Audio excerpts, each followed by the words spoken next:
ahotsa.info. Hora langileen borroka! Hora langileen borroka! Hora langileen borroka!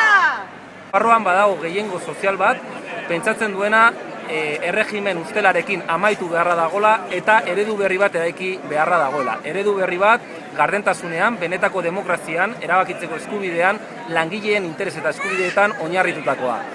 Ikusi dugu nola Madrilera jo behar izan dute berriro ere nafar gizartearen kontrako erabaki bat inposatzeko, 82an foru hobekuntzarekin bezala martxokadarekin ikusi dugu nola Madrileko inposaketa batek bidea itxi nahi izan dion Nafar herriaren borondateari, baina gu konbentzituta gaude gero eta oztopo gehiago jarri, orduan eta aldaketaren aldeko uholde zabalagoa egongo dela Nafarroan eta hurrengo hilabete eta urteetan aldaketari bide emango diogula. Horretarako eguneroko borroka sindikala beharrezkoa da, horretarako konpromiso hartzen du labeko gizon emakumeek, zerbitzu pribatu.